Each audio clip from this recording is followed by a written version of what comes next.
மத்திய அரசாங்கம் கொண்டு வரணும்னு சொல்லி உண்ணாவிரதம்லாம் இருந்தார்.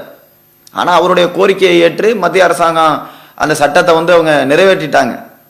ஆனால் இன்னைக்கு பிஜேபி நடைமுறைப்படுத்தாம தான் வச்சுக்கிட்டு இருக்கிறாங்க. அந்த போராட்டத்துக்கு அப்புறம் 6 வருஷம் இவர் எங்க போனாருன்னே தெரியல. இவர் பிஜேபியோடைய ஆளு அப்படிங்கிறதுக்கு நிறைய சான்றுகள் இருக்கு. எந்த ஒரு விஷயத்துக்காக வேண்டி இவர் உண்ணாவிரத போராட்டத்தை மேற்கொண்டாரோ அந்த போராட்டத்தினுடைய கோரிக்கையை ஏற்று அன்னைக்கு இருந்த காங்கிரஸ் அரசாங்கம் அந்த சட்டத்தை நிறைவேற்றினாங்களா இல்லையா? அதை இன்னைக்கு சட்டத்துக்கு நடைமுறைப்படுத்துவதற்கான குழு அமைக்கிறது, அதை கண்காணிக்கிறது, இது மாதிரி பல நெறிமுறைகள் இருக்குது. அதுக்கான எந்த ஒரு செயல் வடிவத்தையும் இன்னைக்கு மத்திய அரசாங்கம் கொண்டு வரவே இல்லை.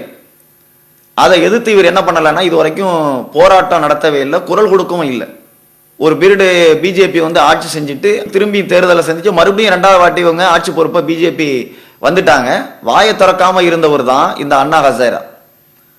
அது போக இவருடைய போராட்டத்தில் யாரெல்லாம் பங்கெடுத்தாங்க அப்படின்னு நீங்க பாத்தீங்கன்னாக்கா, இன்னைக்கு பாண்டிச்சேரியுடைய கவர்னரா இருக்கிற, அதாவது பிஜேபியினுடைய கட்சியில சேர்ந்து அதுக்கப்புறம் அந்த பிஜேபி கட்சி சார்பாக கவர்னர் பொறுப்பு தரப்பட்ட கிரேன்பேடி, இவங்க யாரு அப்படின்னா அண்ணா ஹசாரே அன்னைக்கு போராடும் பொழுது அந்த போராட்டத்தை வழிநடத்தக்கூடிய ஒரு குழுல அவங்களும் ஒருத்தவங்களா இருந்தாங்க.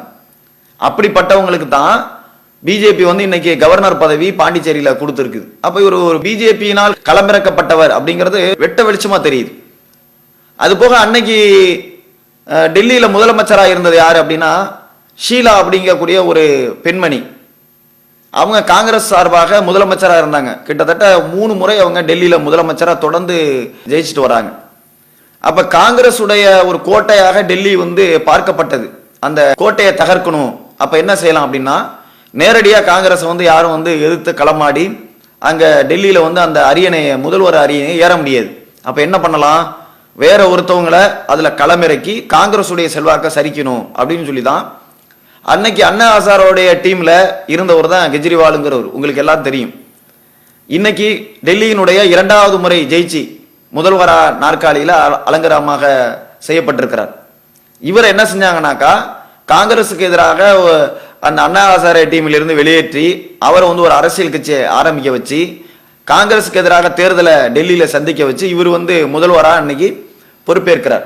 இப்படி காங்கிரஸ் உடைய செல்வாக்க தகர்ப்பதற்கு 2ஆம் நம்பரமாக மறைமுகமாக நேரடியாக செய்ய முடியாது அப்படிங்கும் பொழுது மறைமுகமாக எப்படியெல்லாம் நம்ம செய்யலாமோ அந்த வேலைகளை எல்லாம் பிஜேபி ரொம்ப தெளிவா திட்டமிட்டு செய்வாங்க. இப்ப கூட தமிழகத்துல பாத்தீங்கன்னாக்கா சங்பரிவார்களுடைய கும்பலுக்கு தமிழ்நாட்டில் இங்க வேலையே கிடையாது. அப்ப என்ன மறைமுகமா ரஜினியை கொண்டு இன்னைக்கு களமிறக்குறாங்க இல்லையா? இந்த மாதிரி அண்ணா ஹசாரா களமிறக்குனாங்க ஊழல் கட்சின்னு காங்கிரஸை காட்டுறதுக்கு. ஊழலுக்கு எதிராக நாங்க போராடுறோம்னு அண்ணா ஹசாரே உண்ணாவிரதம் இருந்தாரு. காங்கிரஸ் அந்த சட்டம்லாம் ஏற்றின பிறகு நடைமுறைப்படுத்தாம வச்சிருக்கிற பிஜேபி கண்டிச்சு இன்ன வரைக்கும் வாய் திறக்கல அண்ணா ஹசாரே. இப்ப இந்த 6 ஆண்டு கால பிஜேபி ஆட்சியில நிறைய மக்கள் விரோத சட்டங்களை நிறைவேற்றிருக்கிறாங்க. ஜிஎஸ்டி, சிறு தொழில் நிறுவனங்கள்லாம் இழுத்து மூடப்பட்டது. கிராமப்புறத்தில் இருக்கிற சிறு குடிசை தொழில்கள்லாம் மூடப்பட்டது இந்த ஜிஎஸ்டி வரினால. அதை எதிர்த்து ஒரு குரல் கொடுக்கவே இல்லை. அதுக்கப்புறம் அன்னைக்கு தூங்கினவர் தான் 6 வருஷமா முழிக்காம இருந்த அண்ணா ஹசாரே தான் இன்னைக்கு வாய் திறந்திருக்கிறார். அதுக்கப்புறம் பாத்தீங்கன்னு சொன்னா சிஏஏ சட்டத்தை நிறைவேற்றினாங்க. நாடு முழுவதும் 40 கோடி பேர் இந்த சட்டத்துக்கு எதிராக இந்தியாவில் போராட்டம் நடத்தினாங்க. மிகப்பெரிய ஒரு போராட்டம் இந்தியாவில் நடந்துச்சு சுதந்திர இந்தியாவில் அப்படின்னா சிஏவுக்கு எதிராக தான். வாயை திறக்கவே இல்லை. மாட்டிறைச்சியின் பெயரால் சொந்த நாட்டு குடிமக்கள் அடித்து படுகொலை செய்யப்பட்டாங்க. கிட்டத்தட்ட 38 பேர் இது வரைக்கும் இந்தியாவில் மாட்டிறைச்சிக்காக வேண்டி பிரச்சனையில படுகொலை செய்யப்பட்டிருக்கிறாங்க. டெல்லியில மிகப்பெரிய கலவரம் நிகழ்த்தப்பட்டது சிஏஏ பிரச்சனையை மையப்படுத்தி. அந்த கலவரத்துல நிறைய பேர் கொலை செய்யப்பட்டாங்க. அதை பத்தி வாய் திறக்கவே இல்லை இந்த அண்ணா ஹசாரே. அதுக்கப்புறம் பண மதிப்பு இழப்பு நடவடிக்கை மேற்கொள்ளப்பட்டது. 500, 1000 ரூபாய் நோட்டு செல்லாதுன்னு சொல்லி மோடி அறிவிச்சார். 100 பேரு இந்தியாவினுடைய குடிமக்கள் பேங்க் வாசல்ல நின்று இறந்து போனாங்க. அந்த பணமிழப்பு நடவடிக்கையினால பெரிய பொருளாதார இழப்புகளை மக்கள் சந்திச்சாங்க. வாய் திறக்கவே இல்லை இந்த அண்ணா ஹசாரே. அதே மாதிரி பாத்தீங்கன்னா நிறைய பிரச்சனைகளை சொல்லிக்கிட்டே போலாம். அதாவது சுற்றுச்சூழல் மதிப்பீடு தாக்கா அப்படின்னு சொல்லிட்டு ஒரு சட்டத்தை நிறைவேற்றினாங்க. அதாவது கார்பரேட்டுகளுக்கு உதவி செய்யக்கூடிய வகையில எங்க வேணாலும் கார்பரேட் கம்பெனிகள் என்ன செஞ்சுக்கலாம்னாக்கா நிலங்களை அபகரிச்சு அங்க ஒரு பெரிய கம்பெனிகளை துவங்கலாம். சுற்றுச்சூழலை கருத்துல கொண்டு அந்த அனுமதிகள் இன்னைக்கு வழங்கப்பட்டுக்கிட்டு இருக்கு. ஆனா அது மாதிரி இந்த சட்டத்தின் மூலமா என்ன செய்யலாம்னாக்கா சுற்றுச்சூழலுடைய அவங்களுடைய அறிவுரைகளையோ மக்கள்கிட்ட கருத்து கேட்கறத தேவையில்லை, அவங்க நினைச்ச எங்க வேணாலும் போய் அந்த கம்பெனியை திறந்துக்கலாம் அப்படிங்கிற மாதிரி ஒரு சட்டத்தை நிறைவேற்றிருக்காங்க. அது மிகப்பெரிய நாட்டினுடைய வளத்தை கொள்ளடிக்கிறது. அதை பத்தி வாய் திறக்கவே இல்லை அண்ணா சார். இப்ப வேளாண் திருத்த சட்டம்னு வந்துச்சு. இந்த சட்டம் என்னைக்கு போட்டாங்க? இந்த சட்டம் போட்டு கிட்டத்தட்ட கொரோனா காலத்துல போடப்பட்டது. 3 மாசம் தாண்டிருச்சு. இந்த 3 மாசமாக பஞ்சாப்ல விவசாயிகள் போராடிட்டு இருக்கிறாங்க. ஒரு கட்டத்துக்கு அப்புறம் விவசாயிகள் டெல்லியை நோக்கி படையெடுத்து வந்து இன்னைக்கு மிகப்பெரிய போராட்டம் நடந்துகிட்டு இருக்கு. இப்போ ஒரு நாட்டு மக்கள் மீது அக்கறை கொண்டவராக இருந்தால் இவ்வளவு பெரிய பிரச்சனைகள்ல மக்கள் சிக்கி தவிக்கும் பொழுதுலாம் வாய் திறந்திருக்கணும், வாய் திறக்கவே இல்லை. இந்த விவசாயிகளுக்காக குரல் கொடுக்கறதா இருந்தா கூட இந்த சட்டம் நிறைவேற்றப்பட்டப்பே குரல் கொடுத்துருக்கணும் அண்ணா சார். அப்பயும் திறக்கல. இப்ப என்ன ஆச்சுனாக்கா, பஞ்சாப் விவசாயிகளுடைய போராட்டம் எல்லா மாநிலங்கள்லையும் பரவி பயங்கரமா இன்னைக்கு வந்து இந்த பிரச்சனைகள் இன்னைக்கு மத்திய அரசுக்கு ஒரு மிகப்பெரிய ஒரு தலைவலியா மாறி இருக்கு. பேச்சுவார்த்தைக்கு வாங்கன்னு மத்திய அரசாங்கம் அழைக்குது, விவசாயிகள் போறாங்க.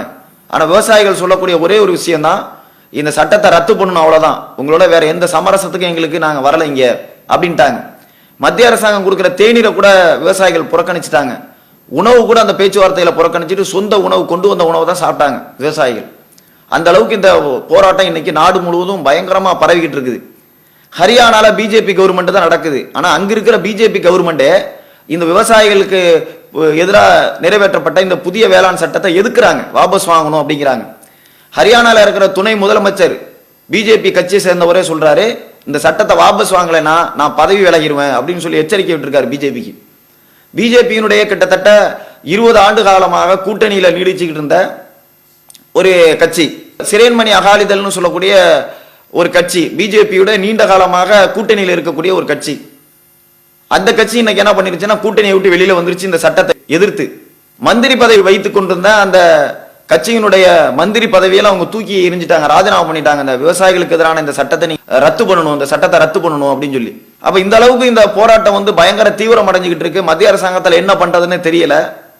அப்ப இவங்க என்ன பண்றாங்கன்னு கேட்டீங்கன்னா, இப்ப அண்ணா ஹசாராவை களம் இருக்கிறாங்க. எப்படின்னா, அண்ணா ஹசாரா இப்ப மத்திய அரசாங்கத்துக்கு ஒரு கடிதம் எழுதுறாரு, விவசாயிகளுடைய கோரிக்கையை நீங்க நிறைவேற்றலாம், நான் போராடுவேன் அப்படின்னு சொல்லி.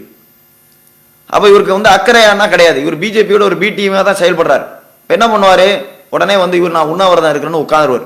உட்கார்ந்தவன இந்த ஊடகங்கள்லாம் இப்ப கேமராவை தூக்கிட்டு அண்ணா ஹசாராவை ஹைலைட் பண்ணுவாங்க. என்னமோ அண்ணா ஹசாரா தான் இந்த விவசாயிகளுக்காக பயங்கரமா போராடிட்டு இருக்கிற மாதிரி ஒரு பிம்பத்தை உருவாக்குவாங்க. 2 மாசமா 3 மாசமா விவசாயிகள் போராடுறாங்களே, எங்கேயாவது லைவ் பண்ணாங்களா, நேர லைவ் நடத்தினாங்களா இந்த ஊடகங்கள்லாம்? கிடையாது. ஆனா அன்னைக்கு ஜந்தர் மந்தர்ல இதே அண்ணா ஹசாரை போராடுவதற்காக வேண்டி உண்ணாவிரதம் மேற்கொண்ட பொழுது லைவ் பண்ணாங்க. நல்ல கவனிங்க, 5 நாள் தான் போராடுறாரு. அந்த 5 நாள் போராட்டத்தை லைவ் பண்ணி ஒரு நாடு முழுவதும் பரவ வச்சாங்களா இல்லையா இந்த ஊடகங்கள்?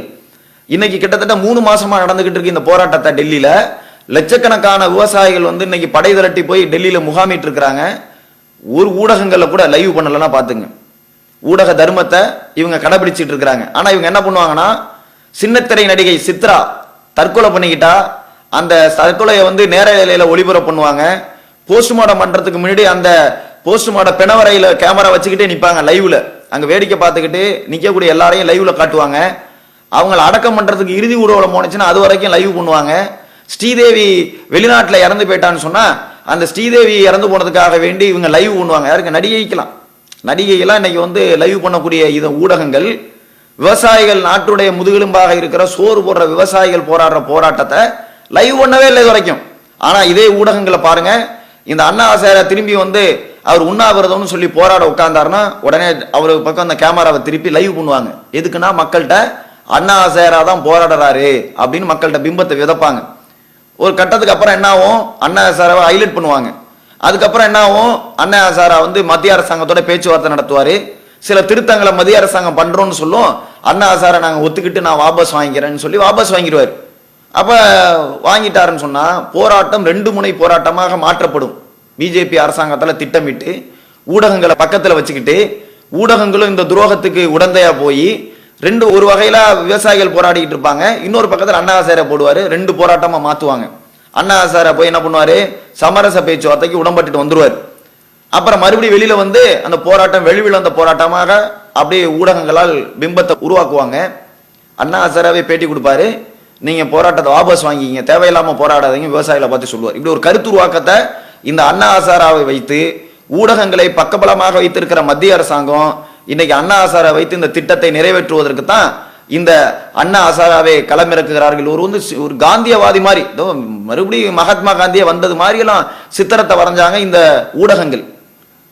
இவ்வளவு நாள் போராடுற இந்த விவசாயிகள் போராட்டத்தை பத்தி இந்த ஊடகங்கள் காட்டல. இப்ப இந்த போலி பிம்பம் வெளியில அண்ணா ஹசாரே அப்படின்னு முகத்தை வச்சுக்கிட்டு இந்த விவசாயிகளுடைய போராட்டத்தை நீத்து போக செய்வதற்கு தான் இந்த அண்ணா ஹசாரா இன்றைக்கு பிஜேபியால் களமிறக்கப்படுகிறார். இப்படிப்பட்ட மானங்கட்ட பொழப்ப செய்யறதுக்கு விவசாயிகளுக்கு நீங்க துரோகம் இழைப்பதற்கு பதிலு அமைதியான முறையில் உங்க வழியை பார்த்துக்கிட்டு நீங்க போய் ரூம்ல படுத்து தூங்குறது நல்லது.